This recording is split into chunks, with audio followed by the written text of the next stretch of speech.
어, 지난주 미국 제46대 조 바이든 대통령의 취임식이 있었습니다. 바이든 대통령은 취임 연설에서 갈등과 분열로 상처난 민심을 통합하여 국가의 기틀을 굳건하게 다시 세우겠다는 의지를 다짐을 했습니다. 비록 극심한 바이러스의 여파와 경제적 불평등의 심화, 그리고 인종 문제 및 기후 위기 등 다양한 대외적으로 도전에 직면하고 있지만 국가가 막중한 책임을 담대하게 감당할 때라며 대통령으로서의 결연한 의지를 보여주기도 했습니다.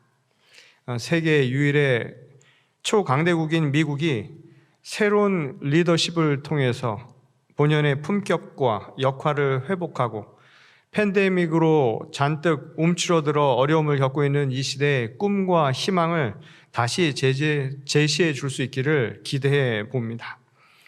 특히 바이든 행정부의 내각이 그 어느 때보다 다양한 인종과 출신 배경을 가진 인물들로 구성될 것이라는 소식이 새로운 시대에 대한 기대를 갖게 만들어주고 있습니다.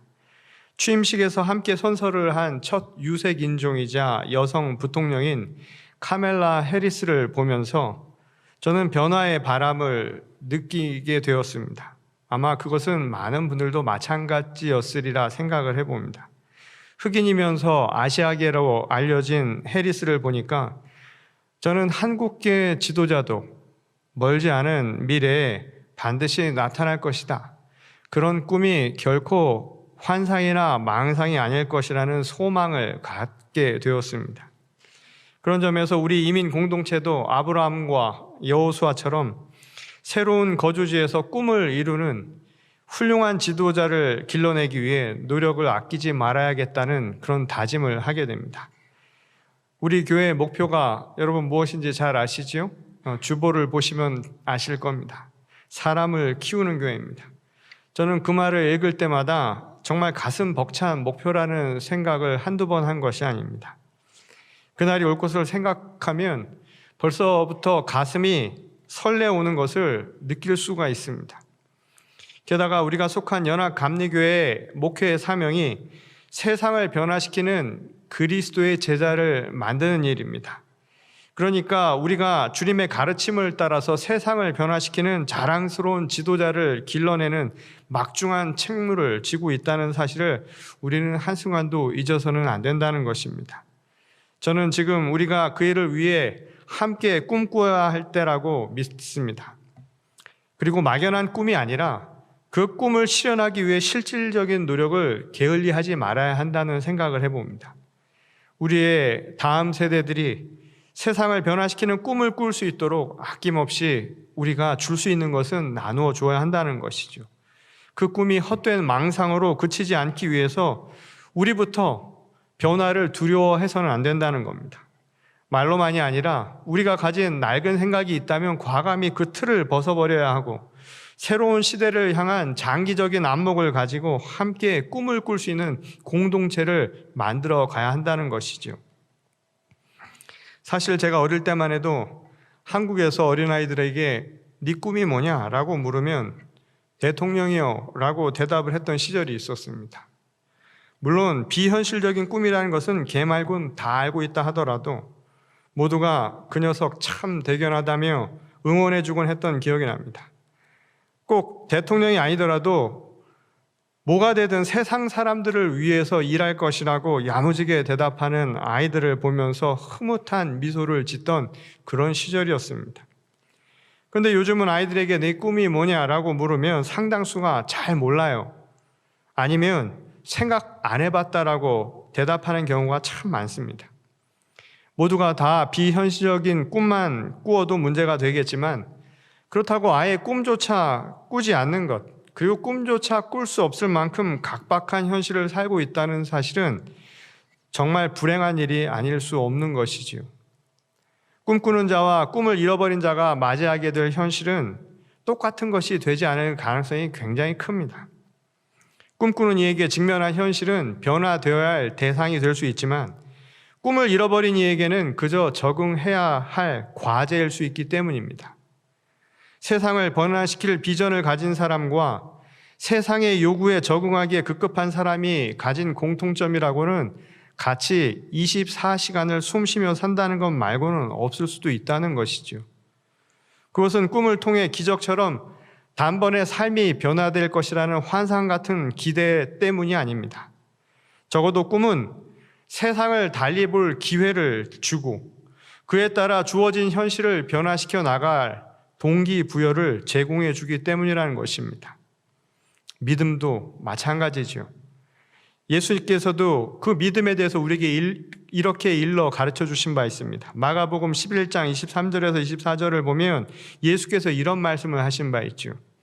내가 진실로 너희에게 이르노니 누구든지 이 산더러 들리어 바다에 던져지라 하며 그 말하는 것이 이루어질 줄 믿고 마음에 의심하지 아니하면 그대로 되리라. 그러므로 내가 너희에게 말하노니 무엇이든지 기도하고 구하는 것은 받은 줄로 믿으라. 그리하면 너희에게 그대로 되리라.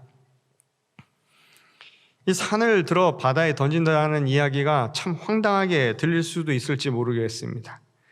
그런데 믿음의 눈으로 보면 이상할 게 하나도 없는 이야기입니다. 왜냐하면 천지 만물을 지으신 하나님에게 능치 못할 것이 과연 무엇이 있겠습니까? 저라면 그 믿음을 가지고 오히려 오늘 그 산의 흙 한 움큼이라도 손에 쥐고 바다에 한번 던져보겠습니다. 비록 현실적으로는 불가능해 보일지는 모르지만 현실을 변화시키기 위해 우리가 할 수 있는 일을 지금 해야 한다라는 거예요. 조금이라도 시도해 보겠다라는 겁니다. 그때가 언제가 될지는 아무도 모르지요. 그렇다고 손 놓고 무작정 기다리거나 포기할 수 있는 것도 아닙니다. 꿈과 믿음을 가진이라면 하나님을 의뢰하며 한 걸음을 뗄 수 있는 것, 그래서 내 앞에 있는 경계를 한번 넘어서 보려고 하는 것, 그런 시도는 적어도 해봐야 하지 않겠습니까? 그것이 바로 꿈을 가진 자, 그것이 바로 믿음을 가진 자의 모습이라는 거예요.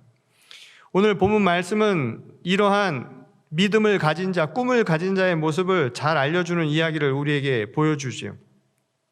예수께서 갈릴리 해변에서 만난 제자들에 관한 이야기입니다. 예수님은 세상의 복음을 전파하시며 자신의 꿈 이야기를 사람들에게 선포하셨죠. 그것은 하나님의 나라가 멀지 않았다라는 꿈입니다.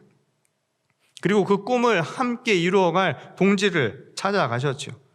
갈릴리 해변에서 그물질하고 있던 시몬과 안드레, 그리고 세베대의 두 아들인 야고보와 요한이 바로 그들이었습니다. 예수님은 그들을 향해 이렇게 얘기하셨죠. 나를 따르라. 그물질하던 그들을 이제 주님께서 꾸시던 그 꿈을 함께 나누며 세상을 변화시킬 이 시대의 새로운 지도자, 새로운 제자로 불러주셨던 겁니다. 예수님이 사람 낚는 어부로 그들을 부르시겠다라고 이야기를 하셨습니다. 그 말의 의미는 물고기를 낚는 어부로 살았던 그들의 직업과 대비되는 의미로 사용하신 말씀이었죠. 지금까지 그들은 생계를 위해 물고기를 낚아야만 했습니다. 그러니까 물고기는 그들에게 생계를 위해 필요한 하나의 대상이며 하나의 수단이었던 셈이었죠. 어부의 그물질처럼 다른 직종에 종사하는 우리 모두도 사실은 자기 방식대로 이렇게 삶을 유지하고 있습니다. 물론 직접 잡은 물고기를 가져가는 어부와 달리 오늘날 많은 사람들은 돈을 대가로 돌려받지요. 그러니까 생계를 위해 버는 돈, 그것이 우리에게는 일종의 목표물 또는 우리 삶의 수단이 되는 것이라 할 수 있습니다.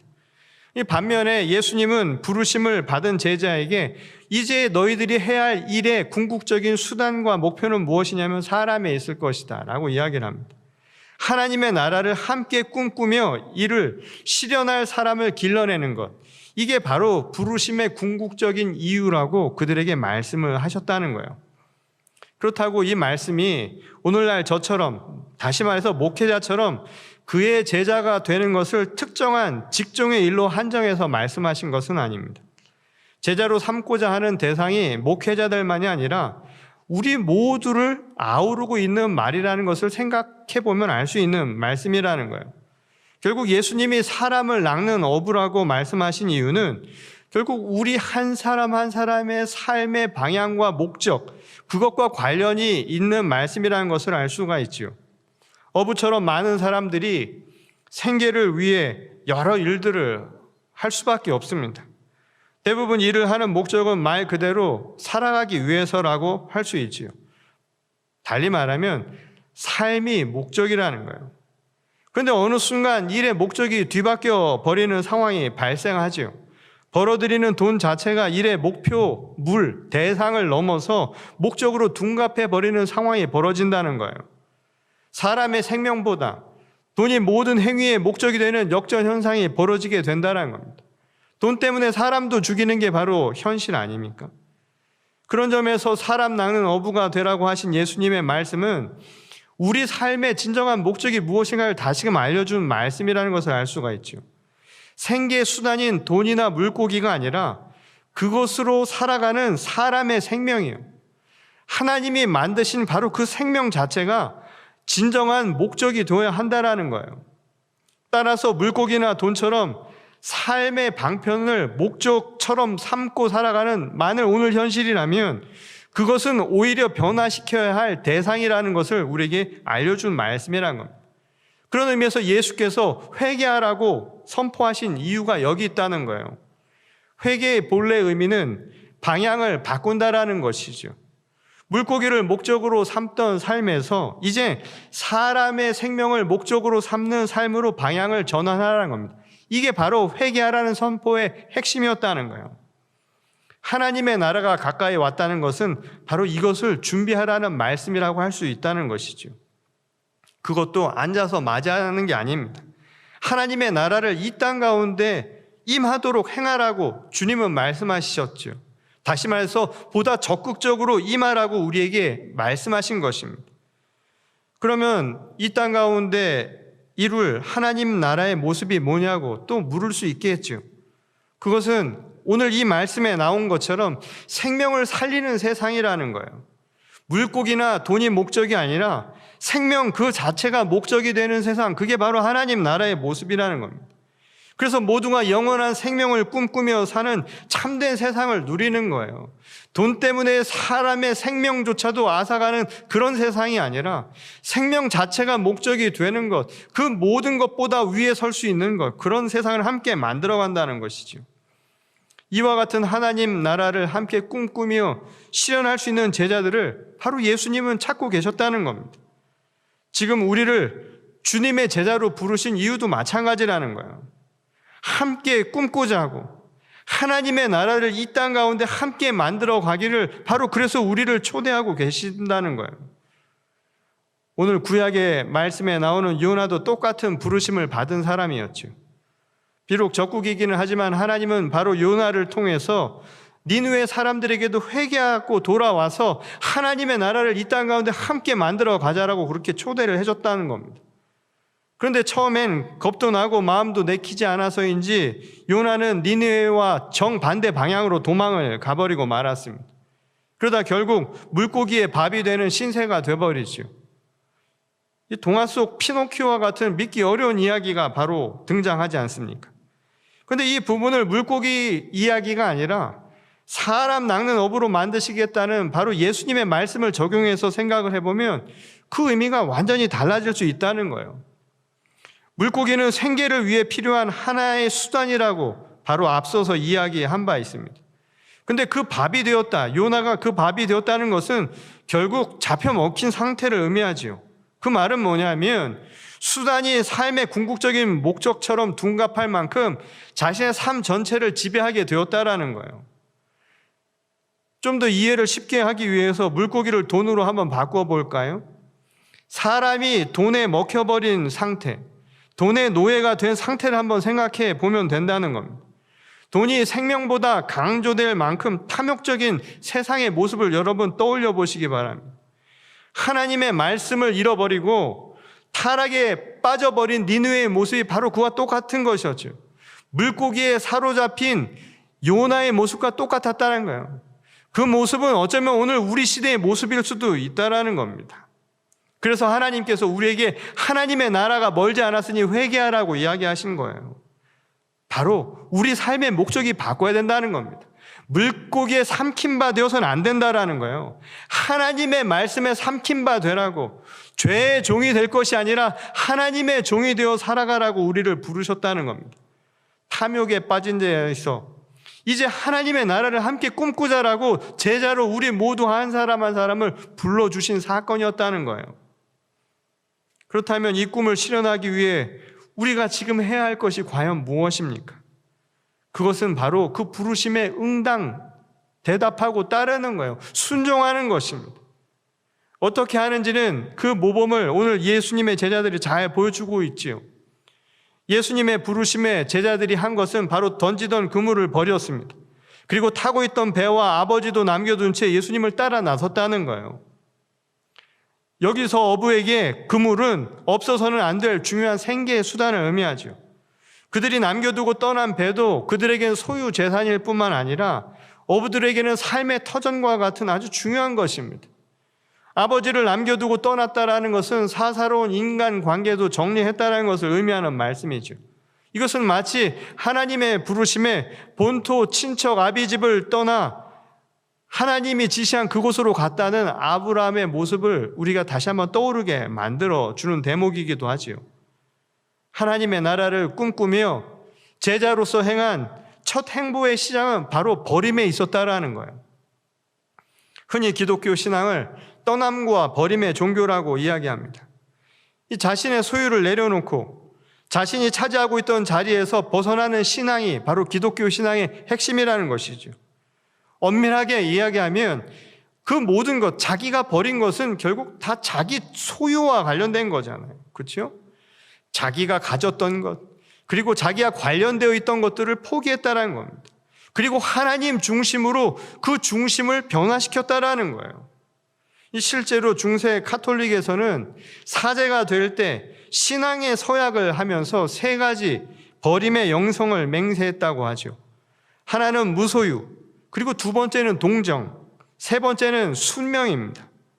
속세를 떠나 가족의 인연도 만들지 않을 것이며 자신의 의지가 아닌 오직 하나님의 뜻만 따르겠다라는 자기 버림의 맹세였다라는 거예요. 물론 이것은 지상의 모든 인류가 사제들처럼 이런 버림의 영성을 말뜻 그대로 실천하며 살아가라는 것은 아니죠. 모두가 다 이렇게 살면 세상이 어떻게 될까요? 그렇다고 하나님의 나라가 이 땅 가운데 임한다고 말할 수 있을까요? 저는 그렇게 생각하지는 않습니다. 만일 모두가 선교사가 되어서 어딘가로 다 떠나가 버리면 맛집은 어디서 찾고 도대체 지구는 누가 지킬 수 있겠습니까? 그러므로 그리스도의 제자가 되기 위해 버리고 떠나야 할 것을 무조건 삶의 조건을 포기하는 것이라 생각해서는 곤란하다는 거예요. 성과 속을 나누듯 세상을 구별하여 이분법적으로만 바라볼 필요는 없다는 것입니다. 핵심은 예수께서 우리를 부르신 그 이유에서 찾으면 된다는 거예요. 그 부르심의 목적은 엄격한 스파르타식 훈련을 통과한 특수한 신앙인을 선별하는 것에 있는 게 아니었다는 겁니다. 일상의 생활을 다 포기하라는 게 아니라는 거예요. 지금 있는 것들을 다 내려놓으라고 해서 그것을 다 포기하고 이것을 아무 의미가 없는 것으로 생각하라는 뜻이 아니라는 겁니다. 모든 것을 다 포기하고 일상의 것은 다 내려놓고 오직 교회에 와서 예배만 드리라는 뜻도 아니라는 거예요. 언젠가 바코드 찍힌 제품은 모두가 악마의 것이니 다 버려야 한다며 글을 쓴 어느 목사의 책이 이 바코드가 찍혀서 판매되는 것을 보고 씁쓸했던 일이 있었습니다. 버려야 할 것은 바코드가 아니라 자기 고집으로 가득 찬 신념일 수 있다는 사실을 잊은 결과라는 거예요. 예수님은 하나님 나라의 꿈을 꾸라고 우리를 부르셨습니다. 그리고 그 꿈을 이루기 위해 사람을 나누는 어부가 되라고 가르쳐 주셨지요. 이 말씀을 통해서 우리가 버려야 할 것과 취해야 할 것이 무엇인지도 분명하게 이야기해 주신 거예요. 물고기를 목적으로 삼는 그 삶을 버리라는 겁니다. 그리고 사람을 목적으로 삼는 삶을 취하라는 거예요.